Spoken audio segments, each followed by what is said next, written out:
Hello friends, good morning. Welcome back to my channel Deepa's world. সবাই কেমন আছো? আশা করছি তোমরা খুব ভালো আছো, সুস্থ আছো, আর আমরাও খুব ভালো আছি।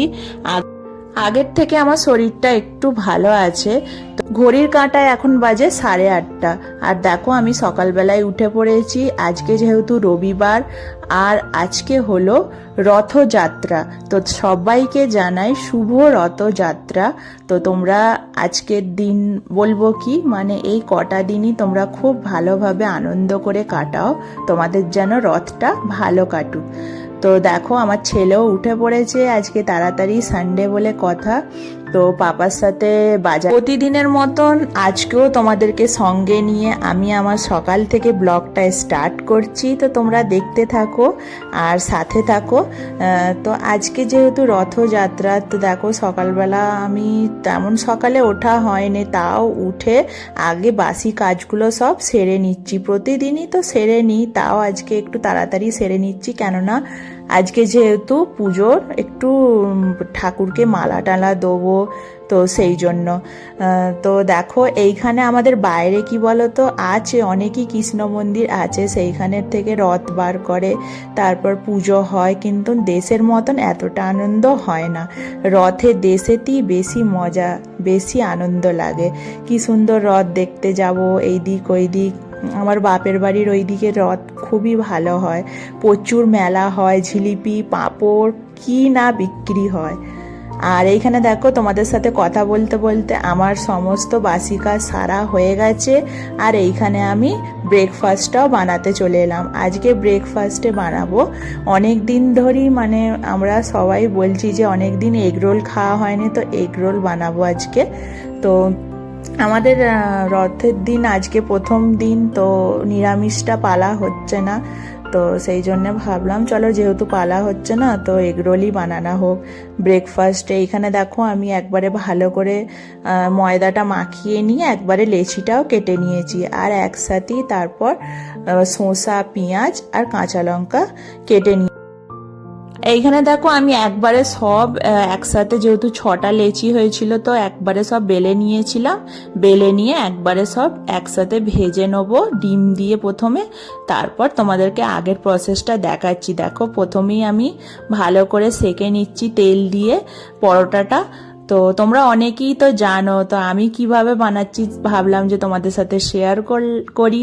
তো ঘরোয়া স্টাইল, একবারে বেশি তামঝাম করিনি, বেশি কিছু দেবো না, এমনি সিম্পলের মধ্যেই করব। তো দেখো তেল দিয়ে ভালো করে চারিপাশটা ভেজে নিচ্ছি। আর এগরোল দেখো বাইরের এগরোলে অনেক কিছু মানে দেয়া থাকে, তো বাইরের সেই পোড়া তেল, কি তেলে করে না করে। আর বাইরের একটা এগরোল খেয়ে কত টাকা দাম বলো তো, একটা এগরোলে মন ভরে না। ঘরে তবুও একটা ছেড়ে দুটো খেতে পাবো। তো দেখো আমি এখানে ডিমটাও ফেটে নিয়ে একবারে ওপরে দিয়ে, তো উল্টে দিলাম, দিয়ে ভালো করে দুপাশই ভালো করে ভেজে নেব। নিয়ে তারপর সবটাই এরকম করে আগে প্রথমে ভেজে নেব। আর আমার ছেলে সেই দিকে বলছে, মাম্মি কখন কখন হবে হয়েছে, আমাকে খিদে পাচ্ছে, খালি ওই কথা বলে যাচ্ছে। তো চলো ভেজে নিই। দেখো দুপাশটাই ভালো করে ভাজা হয়ে গেছে। আর এগরোলটা মানে অনেক দিন ছাড়াই খাওয়া হয়, বেশি খাওয়া হয় না। তো দেখো এখানে আমি নিয়েছি এগরোল, নিয়ে এর মধ্যে আবার যে কুচি করা শসা, পেঁয়াজ, কাঁচা লঙ্কা দিয়ে দেবো। আমার ছেলেকে আগেই আমি দিয়ে দিয়েছি, কেননা প্রচুর বায়না করছিল, খিদে পাচ্ছিল বলে, সেই জন্য তো তোমাদেরকে দেখাতে পাইনি। তো আমি যেইটা খাবো তো সেইটা তোমাদেরকে দেখাচ্ছি রোল করে। দেখো শসা, পেঁয়াজ, কাঁচা লঙ্কা দিয়ে দিলাম, আর যে সস, কেচাপ, টমেটো সস, ওইটা ওপর থেকে দিয়ে দিলাম। এর মধ্যে আরও কিছু দেয়, বিট লবণ দেয়, তারপর চাট মশলা দেয় অনেকে, তারপর কাসন্দি দেয়। তো আমি অত কিছু দিচ্ছি না, তো কাসন্দি তাছাড়া ছিল না, তো সসটাই দিয়ে এখন আপাতত খাই। তো দেখো এখানে আমি এরকম কাগজ কেটে নিয়েছিলাম, তোমরা চাইলে টিস্যু পেপারও নিতে পারো। কেমন হয়েছে?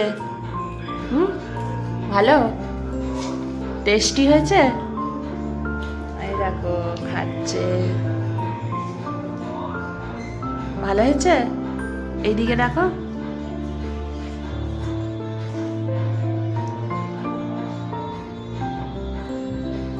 দেখো ফ্রেন্ডস, এরকম করে মুড়ে নিলাম একদিক দিয়ে, আর আমি আমারটা নিয়ে নিচ্ছি প্লেটের মধ্যে। তো দুটো ছিল, তো একটা খেয়ে নিয়েছি, আর এইটা তোমাদের দেখাচ্ছি। এই দেখো, বেশ ভালো হয়েছে খেতে, সিম্পলের মধ্যে ভালোই হয়েছে। তো তোমরাও ট্রাই করতে পারো, করে খেতে পারো, মানে সানডের স্পেশাল ব্রেকফাস্ট হিসাবে। তো চলো খেয়ে নিই। আমাদের সবার ব্রেকফাস্ট কমপ্লিট, আর আমি বাইরে এসে একটু দাঁড়ালাম, দেখলাম যে এত মেঘ ধরেছে কি বলবো। আর এইখানে দেখো আমার ছেলে পড়তেও বসে পড়েছে, কালকে যেহেতু টেস্ট আছে, কানাডা টেস্ট। তো কানাডা আগে প্রথমে পড়ে নিয়েছে, তারপর যে টিউশন থেকে হোমওয়ার্ক দিয়েছিল সেই হোমওয়ার্কগুলো করছে। দেখো ফ্রেন্ডস, একবারে স্নানটা সেরে আমি এইখানে চলে এলাম পুজো দিতে।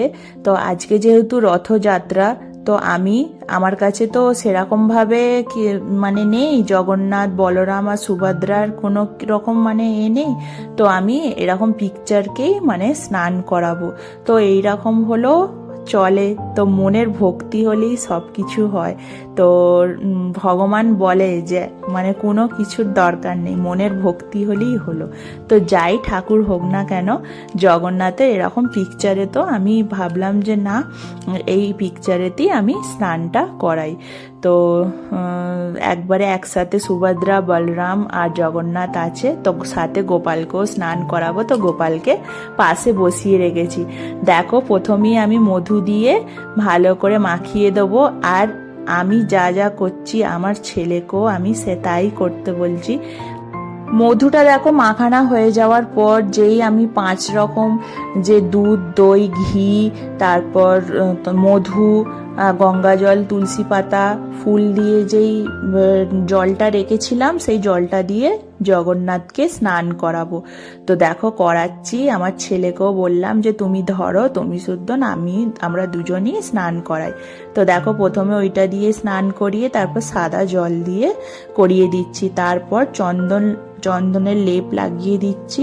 তো আমার ছেলেকেও সেইভাবেই আমি করতে বলছি। তো যেহেতু দেখো আমার কাছে মানে কোনো পাথরের মূর্তি নেই, তো সেই জন্য আমি পটের মধ্যেই করছি, তো একটু অসুবিধে হচ্ছে। তো চলো যাই হোক, মানে স্নান মনের ভক্তি হলেই হলো। তো দেখো আমি ওইখানে কি একটা করতে গেছি, মানে জল আনতে গেছি, তো এখানে আমার ছেলে মাখাচ্ছে। দেখো, তো স্নানটা করিয়ে দিচ্ছি। আর দেখো আমার ছেলেকেও যা আমি করাই, আমার ছেলেকেও সেইটা আমি শেখানোর চেষ্টা করি।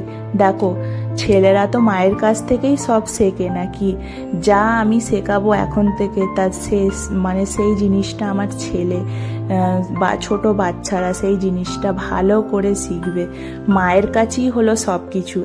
তোমাদের সাথে কথা বলতে বলতে দেখো আমার জগন্নাথকেও স্নান করানো হয়ে গেছে, আর এইবার গোপালকেও একইভাবে স্নান করিয়ে দিচ্ছি। তো দেখো আমার ছেলে কি আনন্দ পাচ্ছে স্নান করাতে, পুরো মানে ভালো করে ভক্তির সাথে আমার মনে হচ্ছে ও স্নানটা করাচ্ছে, আমি যা যা বলছি ও সেই বলছে। দেখো কেমন আনন্দ পাচ্ছে। তো ওই জন্যই আমি চেষ্টা করি যে যখন সব সময় তো বাড়ির মধ্যে থাকে না, যখন যেমন আজকে রবিবারের দিন বাবা জগন্নাথের রথযাত্রা, তো সেই জন্য আজকে ভালো সুযোগ আছে। তো আমি সব সময়তেই ওকে চেষ্টা করি সব কিছু জিনিসটা ভালো করে বলা, যে এইটা কে হয়, ওইটাকে কি বলে, ভগবান। আর আমার ছেলেরও প্রচুর কোশ্চেন থাকে যে মাম্মি এইটা কি হয়, ওইটা কি হয়, ভগবানদের নিয়ে, যে মাম্মি এ কে ছিল, ওই কে ছিল, এই রকম করে জিজ্ঞাসা করে। আর আমিও মাঝে মাঝে সব সময় ওকে কার্টুন দেখতে দিই না, যখন এখন তো অনেকটা ফোন দেখা মানে বন্ধ হয়ে গেছে, আর যখনই ফোন চালিয়ে দিই তখন আমি চেষ্টা করি যে ভগবানের, কৃষ্ণ কিংবা অন্য দেবদেবীর কোনো মানে বই চালিয়ে দেওয়ার। তো দেখো তোমাদের সাথে কথা বলতে বলতে আমি এইখানে সব কিছু ভালো করে ফুল দিয়ে সাজিয়ে দিয়েছি, বাবা জগন্নাথকেও আমি সাজিয়ে দিয়েছি, ভালো করে চন্দন লাগিয়ে দিয়েছি।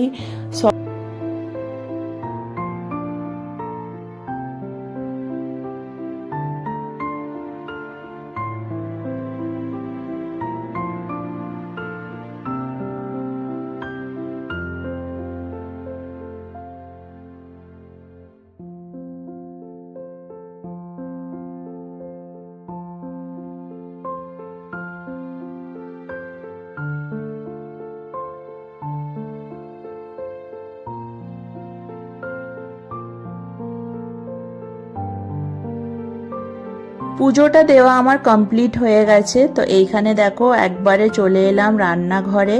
তো যেহেতু আজকে প্রচুর দেরি হয়ে গেছে তো সেরকম কিছু আমি শ্যুট করতে পাইনি। আর আজকে চিকেনটাও প্রেসার কুকারে বসিয়ে দিলাম তাড়াহুড়ো করে। তো দেখো এখানে খেতেও বসে পড়েছি।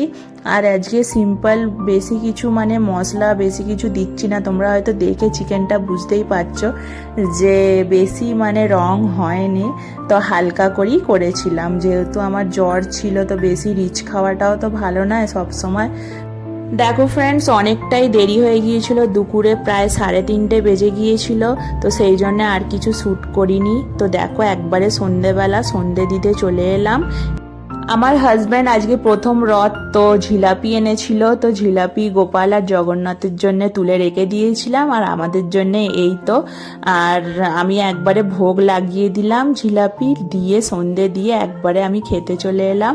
তো জিলাপিগুলো বেশ মচমচে ছিল, খুব সুন্দর ছিল জিলাপিগুলো। তো গরম ছিল, একবারে গরম গরম খেতে বেশ ভালোই লাগছিল।